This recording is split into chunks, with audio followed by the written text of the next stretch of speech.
What's up, YouTube? Knight's Edge here again. Got another pretty cool little review for you today. A pretty cool little knife. This one was loaned to me by Kizer Knives. I really appreciate that. He definitely loaned me some really high quality knives. So appreciate you for loaning them to me, and definitely appreciate everybody that sends me knives. It's only because of people like Pigs and so many others that send me knives I can take a look at cool stuff every day and put out a video every day on it, and this is no exception. Thanks to all my viewers, channel members, Patreons. Y'all hit the like button if you like the content, subscribe if you want more of it. This one, without further ado, this is the Richard Rogers OEM Slim Utility Knife is the proper name of it, right? AKA SLUT, SLUT, Slim Utility Knife. Pretty interesting. So it's OEM knife. I'm not sure who OEMs it, but that is what Pigs is telling me. I'm looking at it on Northern Knives right now. They are currently sold out on there, and they do fetch a hefty price. That's something we're going to talk about too here in a second, but let's go ahead and get into the overall measurements. So from the tip of the blade into the handle here, you're looking right at 6.5 inches. Tip of the blade to where the blade meets up with the handle, a little under 3 inches, and overall sharpened edge length, you are looking just a hair maybe over, just a hair over 2 3/4 there on your sharpened edge length.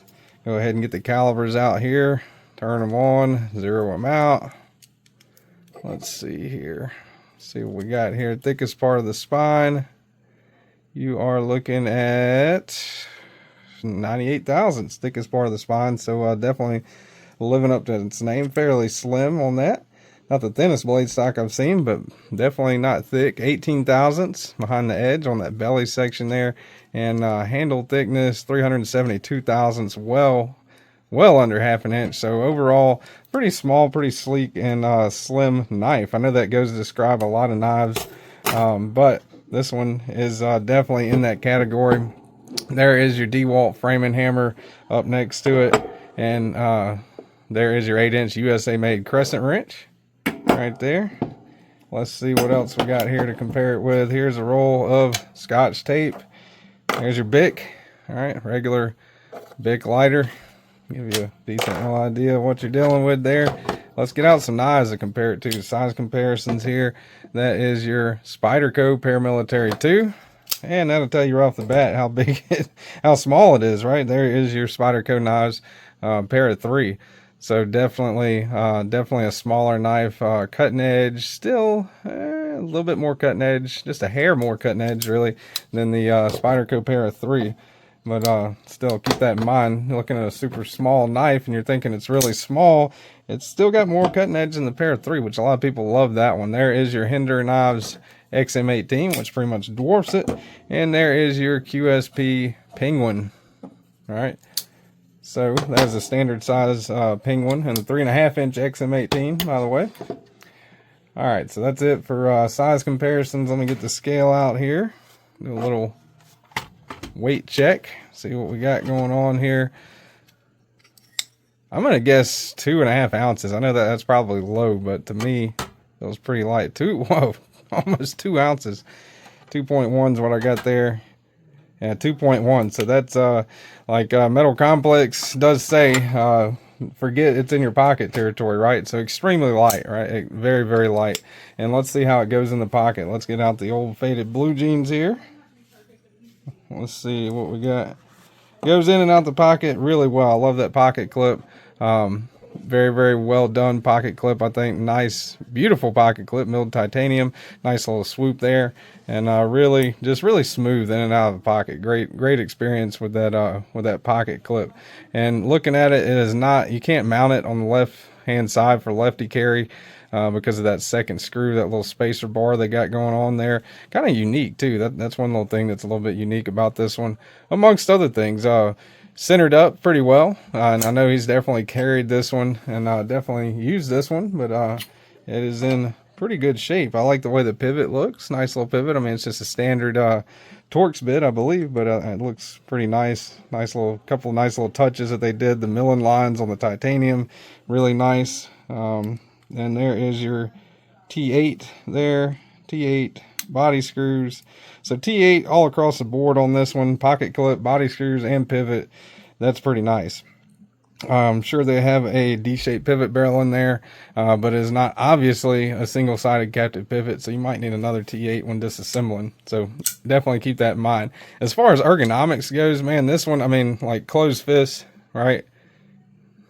Definitely a small knife, right? You can definitely, it will disappear in the pocket, and that's one thing that you got to keep in mind with this one. You got to remember you got a knife. Reverse flick works just fine on that fuller tab. I really like the aesthetics, the way that that fuller tab looks. They've got a nice little bit of kind of milling on the inside of the fuller tab. That's a nice little touch. And again, the milling on the handle scale is getting a little bit closer look at it. Look pretty good. Nice little back spacer. The lanyard hole is fully out of the way. Lock bar access could be a little bit better, but not really too much of an issue. It's not sharp. It's not overly stiff. So even though it is just a hair over flush, they do have a little bit of jimp in there to help grab your thumb. And whenever you grab it, just like the meat of your thumb pretty much, you can push that over and disengage it pretty easy. So your detent, right, sitting right about there. Once it clears the detent, you can kind of shake it shut. It is running on bearings. All right. So overall, I would say a pretty good gentleman's carry. What I would say is a gentleman's carry.